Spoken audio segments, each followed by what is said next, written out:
Hi guys, so a couple videos ago I made a video about me getting into a worm unboxing, and I wanted to raise worms for fishing. My idea was to get red wigglers because they're a little bit fatter worm and they're good at composting and they're pretty prolific to keep them breeding and multiplying.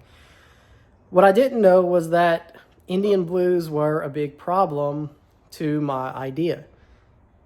And I'm pretty upset I didn't do slightly more research to figure out that I was probably going to get Indian blues from where I ordered. So I didn't read the fine print. It did say that they were a mix. I didn't expect to get 99% Indian blues instead of red wigglers. 50-50, would have been good, 75-25. So I could have picked them out and kind of separated pure red wigglers. Didn't happen. So I think what I have is mostly Indian blues. When you put the light on them, you can see a little bit of a blue tint to them. They're pretty thin.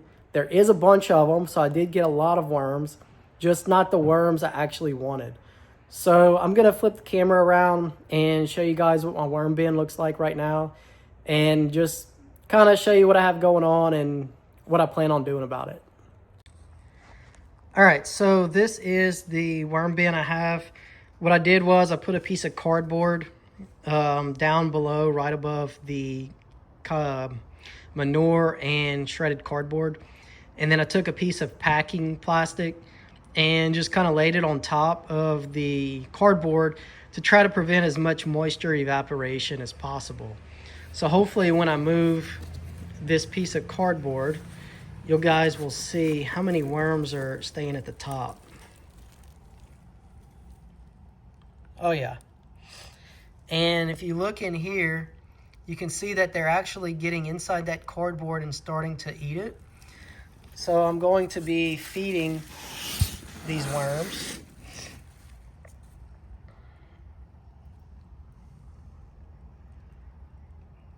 So you can see this is a pretty good example of an Indian blue, I believe.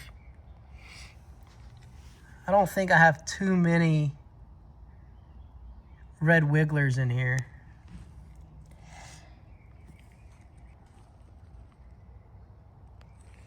So there's a lot of worms. So if we just come down here and pick them up, there's a ton of worms in here and they do pretty well. You can see them here. There's a whole bunch, but they're really not very thick, and they're not really doing what I want them to do. They haven't really laid any cocoons from what I've looked at. And I do have a bin to the side that has, I was supposed to get 100 euros, but I don't think I have quite 100, maybe 30 or 40. But I'm disappointed mostly with myself for not reading and researching. These aren't really the worms I wanted. They will work for now until I have a little bit more space and I can buy some red wigglers. Probably from Mimi's. Everybody seems to have a pretty good opinion about her. I did look at some of these worms, and just filtering through them, I could really only find one or two that I thought looked like red wigglers once I knew what I was looking for. But most of these look like Indian blues, and it's just a little disappointing to thought you did some research and then really just end up not getting what you wanted. So yeah, I think I'm going to leave this as it is and order some worms from somewhere else.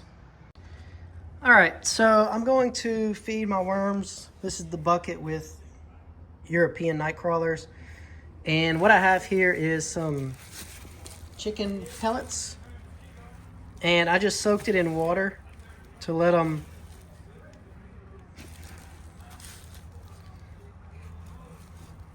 So I just soaked the chicken pellets in water to kind of get it moist and so I could mess with it. And what I'm gonna do is, come over here, I'm just gonna take it and I'm gonna sprinkle it right on top, just like this. And that's probably about as much as I'm gonna put. And then take that away. I'm just gonna put this cardboard back right on top. And you can see that the cardboard's still staying very wet with this plastic on top. And if we come to this box, cardboard's not as wet, but there was one little Euro somewhere right here. Let's see. Where'd he go? Oh, there he is. So the Euros actually look really nice. They're a nice big worm. So I'm not disappointed with the Euros. With Euros, every time I feed my, I guess, Indian Blues, I take a little bit of feed, and I don't have a whole lot in here. So I just kind of mix it up. And then I put a little bit of mixture back on top, just so it's not sitting out there like that. And that's it. All right, so guys, if you watch this video or my last couple videos and you're interested in starting your own worm bin for fishing, make sure that if you want pure red wigglers, you don't use the biggest advertiser on there. They advertise a mix. You get a mix, read the fine print. I'm disappointed, like I said, mostly with myself for not reading and doing enough research. They do say on the website you will get a mix. Just know that it's probably a mix of mostly Indian Blues. So that's been my experience. Hopefully you guys, if you want a different experience, you work out what you're looking for and go with somebody that sells the pure red wigglers. So, hey guys, thanks for watching. I'm going to keep trying to give you guys updates on how my worm bins are doing. But that's it. Thank you.